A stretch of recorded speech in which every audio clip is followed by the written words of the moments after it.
Ganyan pa lang siya, sobrang ganda niya. No? Perfect na siya. Nakatulong din sa akin to sa mga dark spot ko.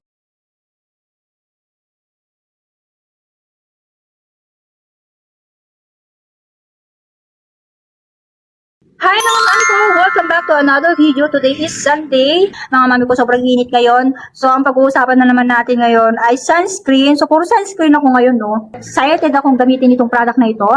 Itong si Periskin. So, ito siya mga sis, yung bagong Periskin Tinted Sunscreen. Napakaganda nito mga sis ko. Binago nila yung packaging, yung color, and then, syempre, yung product.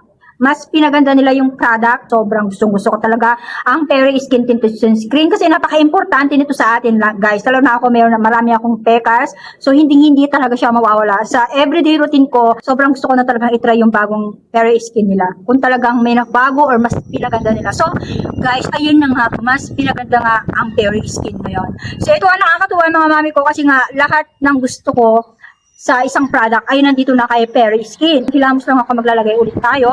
So, tingnan nyo naman yung packaging niya. Sobrang simple lang. Meron siya SPF 50 PA+++. Ganito lang siya. Ilalagay mo siya sa dalawang finger mo. Ayan, pupunuin mo lang siya. And then, enough. Ganun, ganyan. So, bago pala ako naglalagay ng ganito mga mami ko, ay nag-a-apply muna ako ng serum ni Papa Kill. Kasi napakaganda nito. Sobrang ganda nito sa mga may pekas, dark spot. Kasi meron itong 577 whitening dark spot, clear anti-aging. Meron akong vlog dito mga mami ko. Ayan. Nag-a-apply muna ako nito bago ako maglagay ng sunscreen sa aking face. So, sobrang init ngayon. Ayoko talaga ng malagkit na product. Kasi nga guys, di ba pagka mainit, sobrang init ngayon. So, maglalagkit talaga yung skin niyo. Lalo na pagka meron kayong mga nilagay na product sa face niyo, sa katawan niyo, mas lalong lalagkit pagka hindi maganda yung product. Ganon. So, pag naglalagay kasi ako mga sis, ganito lang siya. Lalagyan lang natin siya. Ganyan lang. Ano, tingnan nyo naman siya. Oh. Tingnan nyo yung kanyang itsura. Yan. Oh. Pero siyang foundation. Ganyan. Meron kasi siyang konting coverage. So, ilagay natin siya. Oh, tingnan niyo. Ganyan pa lang siya. Sobrang ganda niya. No? Oh. Makikita mo talaga na perfect na siya. Okay? Perfect na siya sa face. So, lalo na sa mga may pekas. Ako mapekas ako mga mami ko. May mga pekas ako. Pero, madami akong pekas. Ayan. Pero, naglighten na sila. And, hindi ko talaga mawawala itong Periskin na to. Kasi, nakatulong din sa akin to sa mga dark spot ko. Para siyang foundation. And, yun, glowy siya. Kung gusto nyo lang naman yung parang naka-makeup kayo, ganyan. Ito, napakaganda. Sobrang ganda.